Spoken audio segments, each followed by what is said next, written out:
Coach, the only thing they ask is if you're going to make sure to drink, just pour it in the Gatorade cup. Well, don't you drink this one? Yeah, if you drink that, that's great. But Yeah. otherwise, it's there. Is this yours or someone else? No, it was mine. Oh.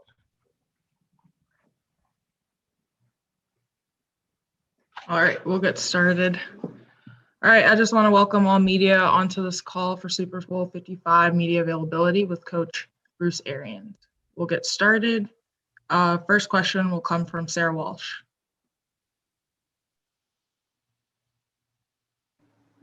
Hi, Bruce. Welcome to Super Bowl week. I know that there are tons of media obligations and you guys aren't on the practice field necessarily today, but we haven't talked to you in a couple days. Can you just give us an update on obviously Antonio and Antoine and Jordan, because I know it's not game time yet, but just sort of where they are and what you hope to be able to see out of them this week? Yeah, I saw them with the trainers today. Antonio looks a little bit better. I mean, Antoine looks a little bit better. Antonio's getting close. He did a little bit Thursday. We'll see how sore he is. Jordan's way too early to tell still. Next, we'll go to Nick Jacobs. Bruce, I'm curious for you. What do you remember during your time in Kansas City? What was it you learned from Marty, and kind of what's your favorite memory of your time there? Oh, man, there's so many. We had a great running back room. Christian McQuaid, Barry Word, James Saxon, Todd McNair, Billy Jones, Kenny Gamble. We had some great guys. Herman Hurd early. Just a lot of fun. The Chiefs fan, when we were there, I remember, I think it was Northwest Missouri Braves came down and started the chop, and it caught on fast. I think that was one of my favorite memories. Probably the biggest memory was my son was 10 years old, and he was a ball boy cleaning laundry, and he carried, back then we had cords, and he carried my cord all the games. Next, we'll go to Chris Franklin. Hey, Bruce, you're from the Jersey area. I mean, how does it feel to be a Jersey guy that's actually going to be coaching here in the Super Bowl as a head coach now? It feels great. I was born in Patterson, didn't live there very long, but I then moved back down to Marlton when I was the head coach at Temple for 6 years. So, Jersey's roots. I've got a lot of cousins and aunts and uncles still there, and it's really home. Next, we'll go to Scott Reynolds. Hey, Bruce, whether it's Byron, Todd, or Goody, you've got some head coaching candidates on your staff, same at the coordinator level with Larry Foote and others. Because the Bucs have had success getting to the Super Bowl, the head coaching vacancies and coordinator positions around the league have pretty much been filled. It doesn't just affect your guys, but also Kansas City too. How disappointing is that for you, for your player, for your guys? And should the NFL do something about it? I guess the benefit is that the Bucs coaching staff returns intact next year. Yeah, I think this year they bent the rules a little bit, and they were all able to do Zoom interviews, nothing in person. But they did let them do more than they have in the past. I was a little really upset that Byron didn't get one because I think he's everything but everybody's supposedly looking for. A quarterback, a play caller, and he's African American. So I mean, I don't know what else you're looking for. He's a great leader. I think that, I'm throwing Keith Armstrong in the mix too. I think all those guys should be getting interviews for head coaching jobs, and hopefully next year. Next, we'll go to EJ Smith. Hey, Bruce, I wanted to ask you about your time at Temple, especially because you have so many Temple people on your staff. What's gone into that, and what are some of your fond memories of the university? Oh, that's where I got started. Really, I was very, very young. I thought I knew everything, didn't know shit. But great. Peter Lee, of course, was fantastic president to work for, and Gavin White. God bless John Chaney. He passed away this week. One of my dear friends, and I probably learned as much coaching, watching him practice, and how he taught his guys than just about anybody I worked with, other than Coach Bryant and Coach Sharp. But Temple was very special. I mean, after the game, I probably got at least 80 to 100 texts from former Temple players after we beat the Packers. We've got a guy, Greg Liberty, who's just had a lung transplant, and the list of guys on that well-wishing call is amazing. Those guys are so close. That 83 to 88 bunch, and those are great memories. About 15 of them came down here last spring, and then we had a great time. A reminder to media to please list your outlet along with your first and last name. Next question will come from Mike Jones.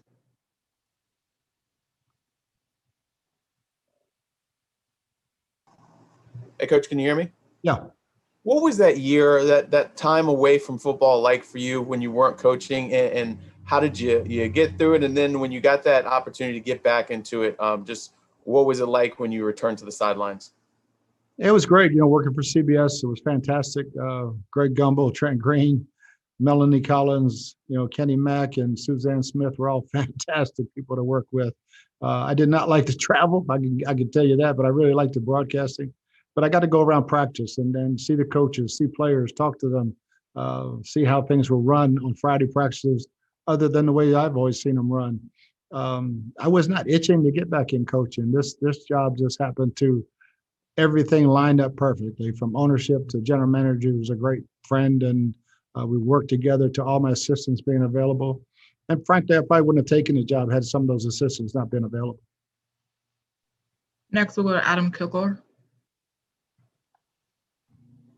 Hello, Bruce. You've already gotten a couple of questions about the diversity on your staff. I wonder how did your outlook about why that's important develop, and what do you think the Bucs gain as a team as a result of having diverse backgrounds? Whether that's race, age, gender, etc. Well, I think first thing, a player is going to ask the coach, "How are you going to make me better?"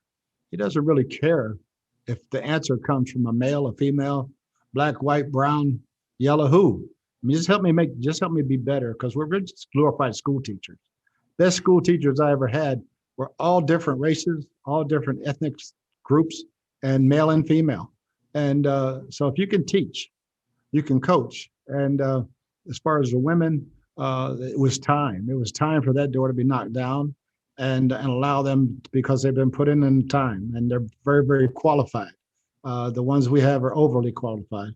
As far as race, that was not by design. Those are the best coaches I know. And but to hear voices in a staff meeting that aren't the same, don't look alike, but they all have input, you get better output. And for the players, the same thing, not hearing the same thing over and over, to hear it from different people, different ages, from 27 to 82, and every kind of ethnic group there is. So, and male and female. So I think our players learn from that, and I know I do, and it helps our staff. Next, we'll go to Adam Beasley. Bruce, how has your career prepared you for this moment? Obviously, you've been to the biggest stage before, but this is different. How has it prepared you for this moment? Well, I don't think anything ever prepared us for the pandemic, and this whole season has been different. And the team building things that you do in the off season didn't happen. I have to give all the credit in the world to our players for their commitment to each other, the accountability that they've shown to each other of staying healthy and beating the virus before we can beat any other team. And then the closeness they've got and the accountability to each other to make all their decisions to affect the cause, and the cause is putting rings on their fingers. So this team reminds me a lot of the Super Bowl 40 Steelers. They're very, very close, even during a pandemic when it was hard to get close. Next, we'll go to Cooper Boardman. Coach, wanted to ask you individually about Ali Marpet and what has he meant to your offensive line? Oh, it means the world. I mean, he's one of the top leaders and a great player. He's had a super year. We were very fortunate to have A.Q. Shipley fill in for him while he was out with a concussion. And then in A.Q., we lost A.Q. But Ali he's the rock up front, and he's playing at a Pro Bowl level. It was hard for me to believe he did not make the Pro Bowl. Next, we'll go to Casey Hudson. Hey, Coach. I just wanted to know the biggest strides that you've seen in your returning players from last season to this season, and the buy-in outside of Tom Brady, kind of, the coaching perspective that you've brought in from all your experience, and how the players have just wanted to work so hard to get you to this point. Well, I think, the first thing we wanted to do when we came in was stop the losing culture. And the fact that little things mattered and losing was not acceptable. And our team last year got better and better. Going into the offseason, we wanted to keep the defense intact, and Jason did a great job of getting Shaq and Sue back as that young secondary progressed. And then, we put Tom in the mix. But the guys have bought in. They know what accountability means, and that's the only way you can get to this game is being accountable to each other. Next, we'll go to Jim with the Indianapolis Star.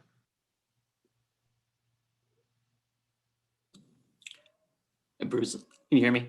Yes. Thanks. Peyton Manning, I think we all assume he's going to be inducted to the Hall of Fame. Wondering how he maybe helped shape you as a coach.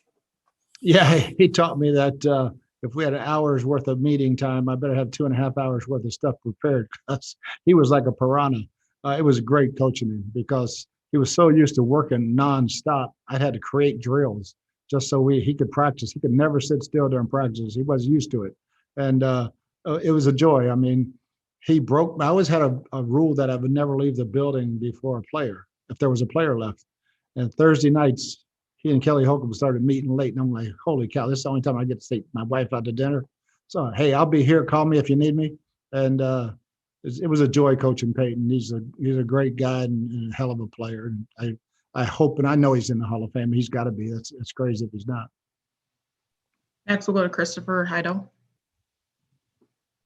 Hi, Coach. Thanks for taking my question. We cover the ACC here in Maryland, and you spent your time in college at Virginia Tech. What was it like playing for Virginia Tech back in the 70s? And did you play with a guy named Mike Burnup? I sure did. He was tight end. He was a year ahead of me. Great friend of mine.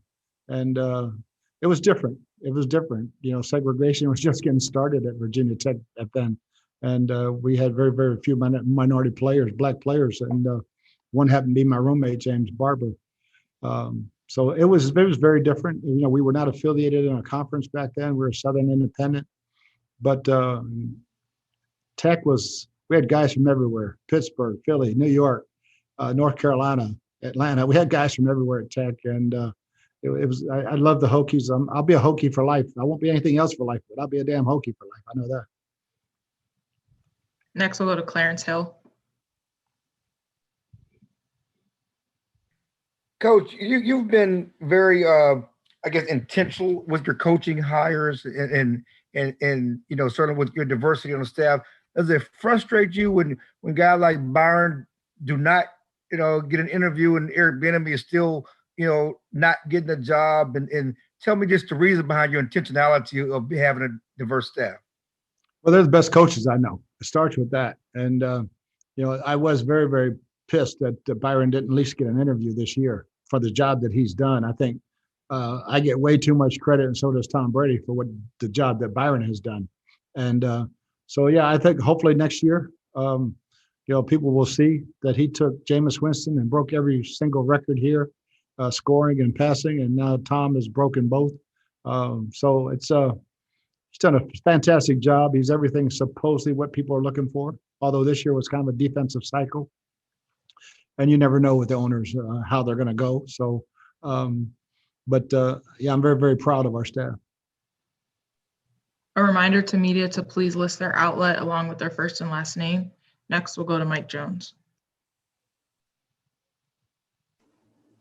Coach, who would you say kind of helped really shape and mold your leadership style, the way that you coach and lead teams?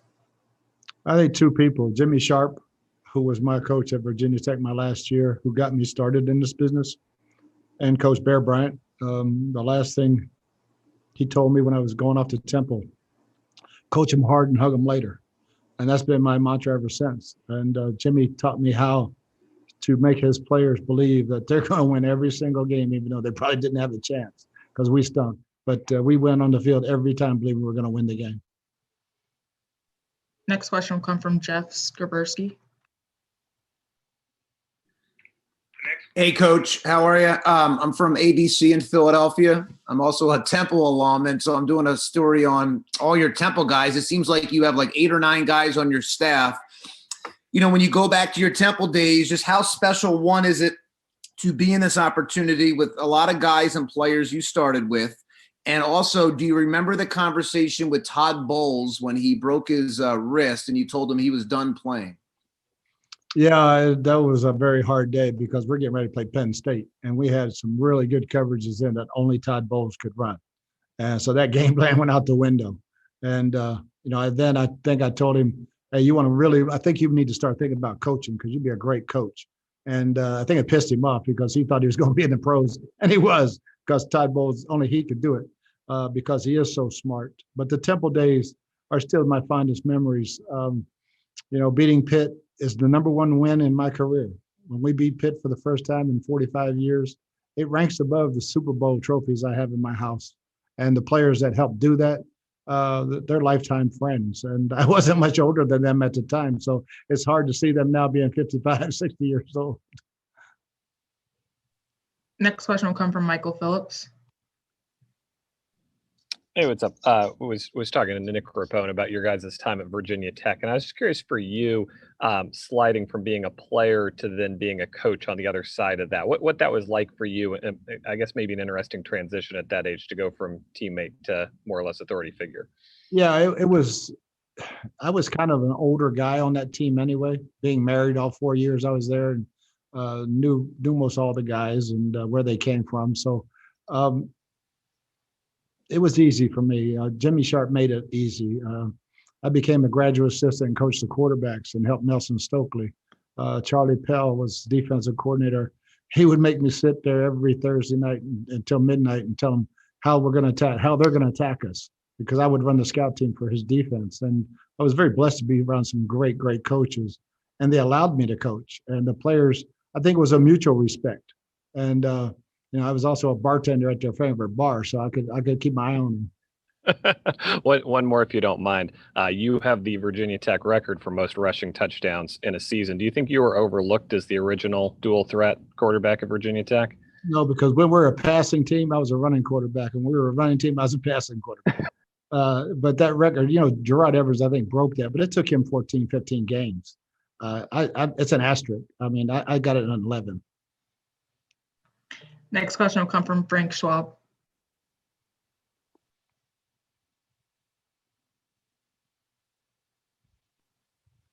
All right, we'll go to Darren. Oh, okay. Sorry, but I just wondered if you have had a chance to really reflect on your own journey and being in this spot right now as a head coach in the Super Bowl. You've already talked about 10 spots you were at before here and being retired for a year. Have you had a chance to really reflect on it? No, I'll take time. It's not time to look in the rearview mirror yet. We're still looking ahead. There'll be time in the spring to look back and reflect, and hopefully we'll have a Lombardi Trophy on the wall to look at and smile. Next question will come from Scott Reynolds. Hey, Bruce, just wanted to see how concerned you are about Levante David's hamstring injury, and when did that injury occur? It happened in the third quarter of the Green Bay game. It was a very slight one, but we've been nursing him. We'll make sure he was running today pretty good. So you'd have to shoot him to get him out of this game. Next question will come from Adam Teacher. Hey, Bruce, wanted to ask you about Tyrann Mathieu, who I know you were very familiar with. Have you come across many guys in your time and many defenders in your time as versatile as he is, number one? And number two, is it any more important for Tom to know where he is at the snap than any other Chiefs defender? No, there's no doubt. There's no doubt, because he could show you that he's a half-field safety, and he's going to go try to pick something off, make a play. That's what I love about him. He's a playmaker. And no, I don't think coming in when he was young and healthy, he was the most dynamic player I'd been around, and a natural-born leader. We had Patrick Peterson and some other guys on that, Gerard Powers, some really good leaders on that team, and he took over. I mean, he was vocal everywhere he's been. Bill O'Brien raves about him. I know Andy raves about him. He's just a great player, and yes, we have to know where he is at every snap. But I would like to say this: I'm more proud of the man he's become than I am. He's a great football player. He's even a better man. Next, we'll go to Darren Urban. Hey, Bruce, it's good to see you. I'm just curious. You've you've been so many places in your coaching career, and you've done so many things. When you reflect back on your time in Arizona, what do you think the biggest thing you got out of being the head coach of the Cardinals was? Oh, so many relationships, what a great organization. I loved all the time I had there. Just, I wish I'd have stayed a little healthier, and I wish I'd learned how to delegate maybe a little sooner. But just everything, I think, Michael and Steve and Carson, Larry, Pat, all the guys. I mean, the relationships we built, with everyone out there, the media, everybody. So it's just fond memories. The fans were fantastic. They always supported our foundation. Every time we had an event, they would sell out. I can't thank them enough for that. Next, we'll go to Tehran Davenport. Yeah, good to see you, Coach. You touched a little bit earlier about just, how you have some minority coaches on the staff. But why is that so important to you? And were there any experiences that you've had along the lines to really open your eyes to hiring so many minorities as well as women on your staff?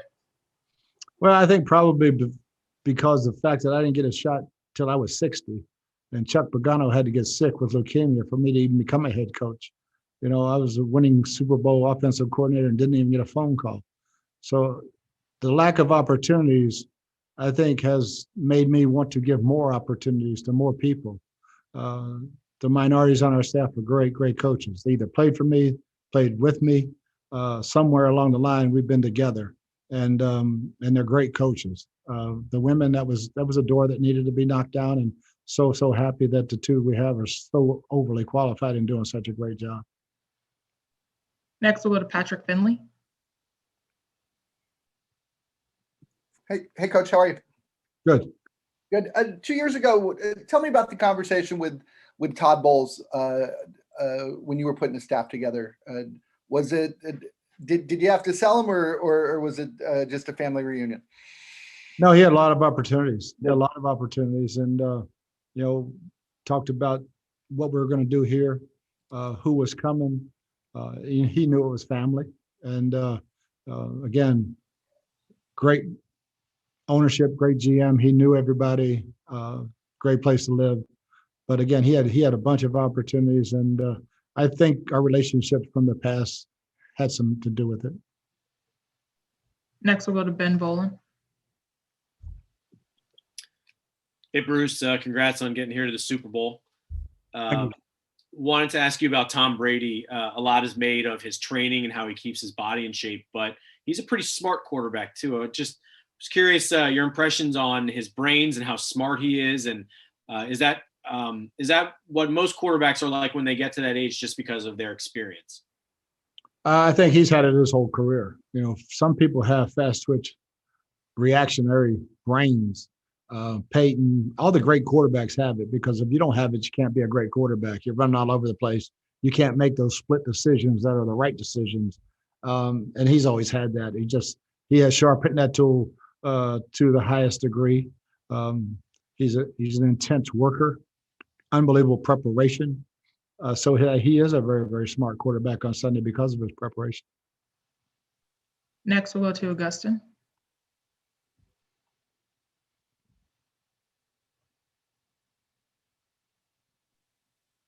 All right. Next, we'll go to Jeffrey Arnold.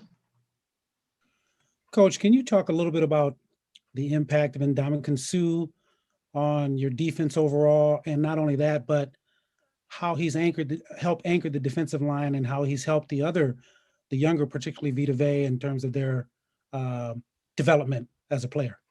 Oh, it's been outstanding. Everything Sue got here, man. He's been a great leader, and he has played lights out for 2 years. This year might have been his best year. But way he handles himself, he doesn't play at this level without being extremely sensitive to his body and what he puts in it and how he works. I give him certain days off each week, and I look out there at 7:30 in the morning, and he's running gassers, and that's his day off. He's running up and down the field doing all kind of drills. But also his leadership ability has really helped Vita in the fact that Vita was hurt all year, but he got Sue's chef. because he watches Sue and how Sue takes care of himself. And he's helped a bunch of our young players on learning how to take care of themselves off the field and how to prepare Tuesday, Wednesday, and Thursday, Friday, Saturday to be your peak on Sunday. And that's what leadership's all about. Next, we'll go to Joel D. Smith. Hey, Coach. I'm from the CBS affiliate in Harrisburg. Can you give us a little bit about your Central PA roots, how that maybe turned you into the coach you are today? Oh, definitely. Central PA, as everybody knows, is blue collar. In New York, especially. My dad worked 7 days a week, night shifts, and the work ethic he instilled in our entire family. You go to work, you do the best you can, you keep your head up high. Your name is what you have that you take the most pride in, your family name.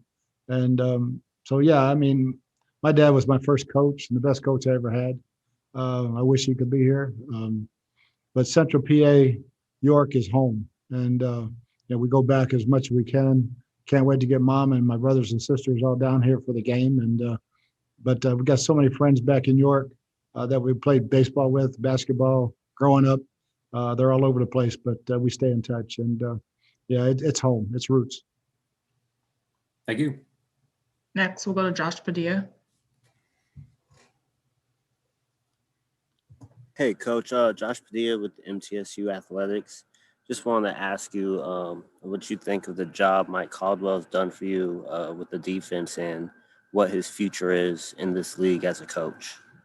Mike's done a great job. Did a great job in Arizona with us when he was there, and then in New York. He's a hell of a coach. He should be a coordinator. And I think he and Larry Foote and a couple other guys on defense are coordinators in the waiting. But Mike has done a fantastic. He's really good with his players, and they're super prepared. Thank you, Coach. Yeah.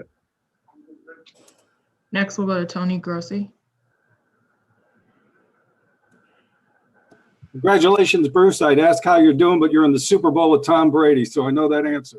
Pretty good, Tony. How you doing? I'm great. Apologize if this was asked before I joined only a few moments ago. How do you're the only man to coach Brady and Manning, and on top of that, you've got Andrew Luck, Ben Roethlisberger, Tim Couch in your past. How do you account for that? How does this keep happening to you to coach all these great quarterbacks? Only take jobs with good quarterbacks, Tony. You know what I mean? I've been very, very lucky, and getting Tom has been a joy. After having Peyton, Ben, Carson, Andrew, Kelly Holcomb, I've been very, very blessed to have a bunch of really good quarterbacks and great human beings, great guys. I mean, love the relationships we have with all of them. I've been very, very lucky, very, very lucky. And, I've been really enjoying the time with Tom. Thank you. Next, we'll go to Cooper Boardman. Bruce, a lot of questions about Old East and Northeast football. So I'll ask one. What do you remember about playing in the late '80s against guys like Doc McPherson and players like that? It was man, what a good time those were. I mean, Pitt was loaded with Freilich and all those guys that they had. McPherson up at Syracuse, Ruth at Boston College, Flutie. Just on and on, Richie Gannon beat us at Delaware. It was great times. We did so many things different. Mike Fetchko was an unbelievable guy who handled our radio and television, and we played some Friday nights like we used to at Temple. But those BYU games were awesome. Paul Palmer, leading the nation in rushing, coming second for the Heisman. John Reinstra being a first-team All-American. So we had a great time, and the football was outstanding. A reminder to media to please raise your hand if you have a question. Next, we'll go to Lou with the States paper. Bruce, what is Harold Goodwin meant for you on your coaching staff, and what does he bring to the table? It means everything. I wouldn't even taken the job if Harold wasn't available. We've been together a long time, and he does our running game, our protections. He's the rock on the offensive staff, and does a fantastic job with the offensive line. And again, he's another guy that for me, should be in the head coaching interview room because he's a great leader of men. People get caught up with play callers and miss the fact that some people are just really good leaders of men. And Goody, Pittsburgh, Indy, Arizona, we've been together a long time now, and I wouldn't do it without him. Next, we'll go to Anton with Sport Denmark. Coach, if you were to explain to me what the bread and butter is of the Buccaneers offense, what would that be? It's a play called 22 double. It's we're two double teams and hand it off between the tackles, and that's where we start every year with that play, and then we use a lot of play action off of it. But to run the football and use play action and be very, very multiple. Next question will come from Karita Parks. Hi, Coach. I vaguely remember a story where you were interviewing for a job and you wanted Todd Bowles as your defensive coordinator, and they wanted you to go another direction. So ultimately, you didn't get that job. When you look at where you are now, can you just talk about your commitment to Todd and why you wanted him on your staff? Because he's a great coach. I knew he was a great coach. I know the job you're talking about, and I think they wish they'd hired him now. But it was just going to be a matter of time before he became a head coach, and I think he should be a head coach again because he learned so much, and he's more than ready now to do it again. And but we wouldn't be here without Todd, that's for sure. Next, we'll go to Rob Rose. Hey, Bruce. Rob Rose here with the York Dispatch in York, PA. I know you mentioned you don't have time to reflect now, but if you could go back to think you graduated from York High to tell that kid that 50 years later he's going to be head coach of the Super Bowl, would you ever think that was a possibility? No, not at all. Not at all. I knew I wanted to coach. I knew I wanted to teach. And I knew I wanted to coach. But those things, I go back and I want to thank Terry Buck at West York for not hiring me in 1974, because I would have probably left and not played my fifth year at Virginia Tech and went coaching at West York Junior High. But thank God he didn't hire me, because I went back and started my coaching career at Virginia Tech, and here we are. But crazy things happen, and in the coaching business, and that was one of them. But I love Terry Buck to death. If I could just ask one other follow-up. I know you mentioned your dad and the work ethic of Central PA. Other than that, not getting that coaching job, is there another experience growing up playing football or in high school that kind of developed a passion and love for football and eventually coaching that's led you to where you are now? Yeah, I was very, very lucky. I didn't realize, when we were young, everybody I looked up to was named Coach. I didn't realize it was somebody's dad giving up their time to coach a little league team. Coach Crook and everybody else that gave up their time to coach us back then. Paul Borsch did a great job of instilling things in me in high school. Charlie Robinson, baseball, just taking care of us and teaching us great lessons in life. But I was very, very fortunate, to Tom Kesey and Tom Kurtz at St. Mary's, and people that just help mold us as we take a little bit of each and every one of those people and move on from it. A reminder to media to please raise your hand if you have a question. Next, we'll go to Jeff Fadden. Coach, your first NFL job was with the Chiefs. Can you talk about what you learned coaching with this organization? It was the first thing I learned, a first-class organization. Lamar Hunt might have been the greatest man that I've ever worked for. The Glaziers are fantastic, but Lamar was very, very special. And being a part of that organization, I grew up a Baltimore Colt fan, so when I put that blue horseshoe on for Jim Irsay, that was like the ultimate. But wearing that arrowhead for Kansas City is right next to it. Great place to live, and just the organization. Carl Peterson was fantastic. I still look forward to seeing Carl every time I get a chance to see him, and have love for the Chiefs. And my son and I had some great maturing moments together. Him being a ball boy at the Chiefs up in River Falls, and just coaching with a great coaching staff: Bill Cowher, Tony Dungy, Joe Pendry, Howard Mudd. What a great staff we had. And Coach, one follow up there. It's kind of interesting. So many think of you as the quarterback guru and in the deep ball, the passing attack. But you were a running back coach there for a Marty Ball team. I mean, what did you learn about maybe the running game, and maybe that your coaching perception is a little bit different than who you really are for scheme-wise? No, actually, I was a wishbone quarterback, so I love running the football, and I love hard play action. And we did a great job. Steve DeBerg did a great job. I used some of his tapes later on in life to teach other quarterbacks how to do ball handling.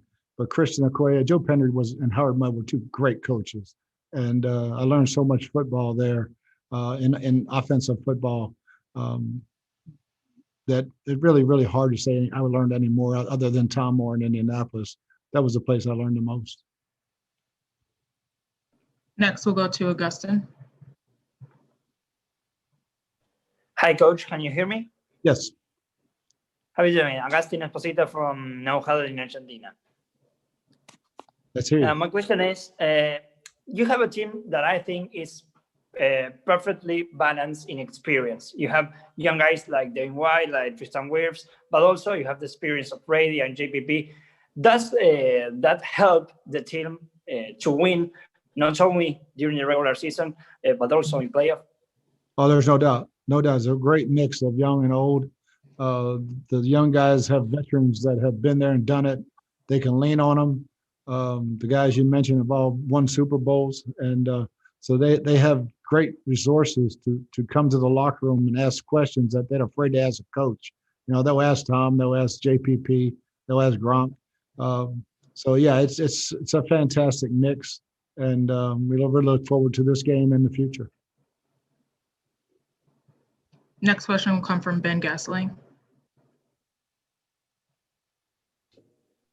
Yeah, Bruce, just wanted to ask you, how do you feel like the offense in the time that you've had to work with Tom this year has evolved the most, just in the partnership that you guys have had?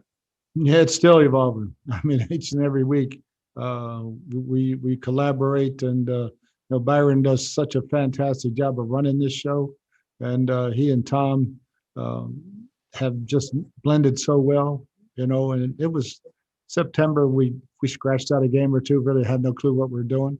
October got a little bit better, and then after the bye week, I think things started to click, and everybody got comfortable with each other, because Chris was hurt for a while, Mike was hurt for a while, or played hurt.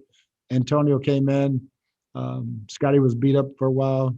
So it was just a matter of all those pieces getting together, taking some time to gel, but our defense carried us through some of those ball games so that we're here now. And now we're playing pretty well offensively. Next, we'll go to Yo Takashi. Okay, so first Super Bowl at the age of 68 years, and you have a chance to be the first head coach with totally the home field advantage. So how grateful are you? Oh, it's amazing. It's absolutely amazing. And yeah, this is the most rewarding year I've had in coaching, probably because of the pandemic and everything that we've had to deal with, watching this team grow, get better and better, and then gel for the playoffs. It's been a fantastic year. I'm very thankful.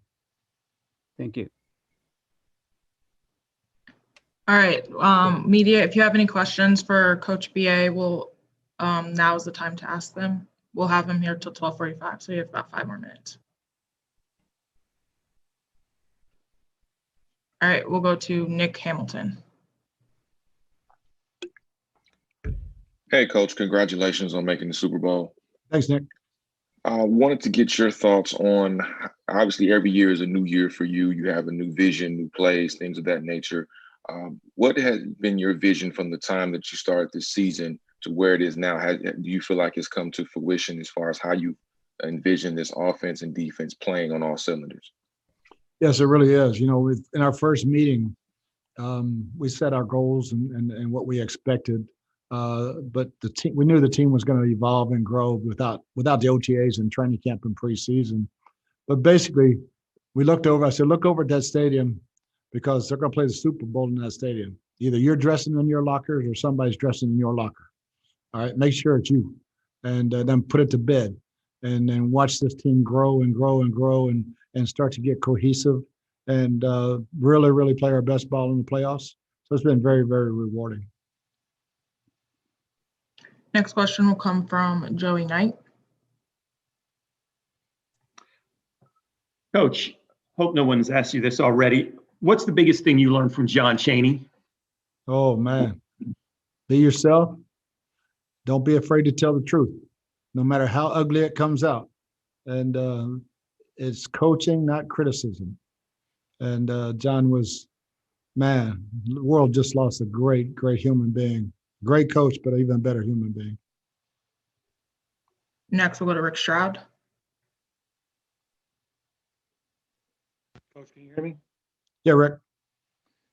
Hey, I'm just wondering, this is a Super Bowl like no other, right? But if you're Tom Brady or you're one of your players waking up in your own bed, eating your own food, working out at your facility, knowing the stadium, I mean, how much different is that? You played in the Super, you've coached in Super Bowl here before. I mean, what kind of an advantage or disadvantage was it like?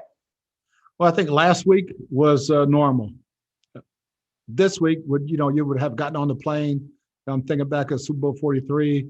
At the hotel, busting up the USF, doing all that stuff, and the mass of media and mass of fans every single day. That's not going to happen this week. So it's unlike any other. So in that regard, I think it's been great for our guys to be able to just come to our facility every single day, look across the street, knowing they're going to play. It's going to look different. The locker room would look different, everything, but it's our locker room. And so I think it's been great for our guys, and it will be great for our guys. I just wish it was packed. Yeah. Thanks, Coach. Next question will come from Ed Graney. Hey, Coach. Obviously, you were pretty straightforward when Antonio came aboard about expectations, what you expected him, what the team expected him. Can you take me through that thought process of going down that road of what happened and how he has done in your mind since obviously you signed him? Yeah, I mean, you look back and Mike Evans was injured. Chris was injured with a concussion. Tyler was hurt earlier in camp. So it was a point where his suspension was going to be over. And it was like, we needed some depth. We needed some insurance. And I talked to Antonio. He was all in. And he has been nothing but great ever since he's been here. Been fantastic, works his tail off. Wants to win. There's nothing other than on his mind and winning. And he's been a joy to coach. Thank you. We have time for a couple more. Next, we'll go to Grace Remington.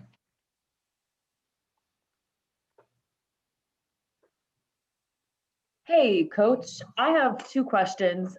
First, the one constant in the last two Tampa Super Bowls, you were coaching in, or are coaching in both of them. What do you remember from the last one? And then with the preparations with COVID for this one, I know you can't require anyone to go in hotels to make a little bubble, but do you know of any coaches or players doing that? The answer to the first one, yeah, it was very, very special. I mean, watching Larry Fitzgerald run down that field at the end is like, oh, so just a calmness of our guys on the sideline, Ben, Max Starks, all those guys. And, said we're built for this. And that drive was just amazing because people didn't realize Hines was on one leg. Nate Washington had separated his shoulder. There were only two healthy receivers out there, Heath Miller and Santonio Holmes. And Ben just did an unbelievable job. And what a great throw to Tone and a great catch to win that game. And then the celebration. What was the second question?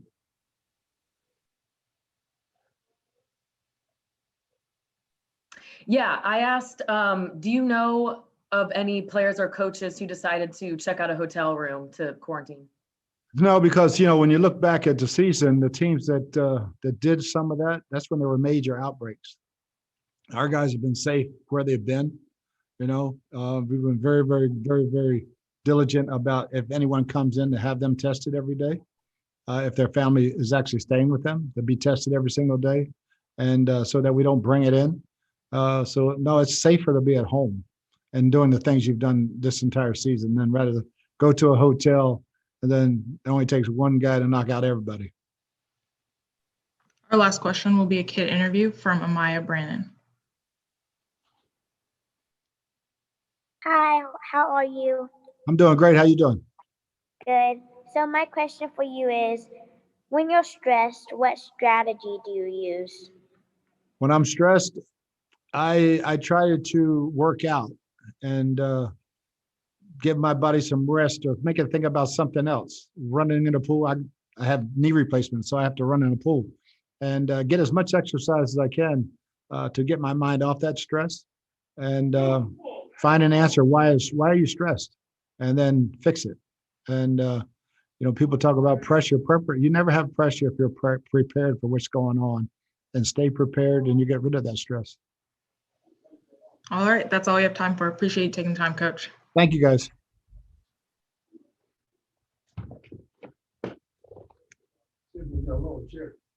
Holy shit.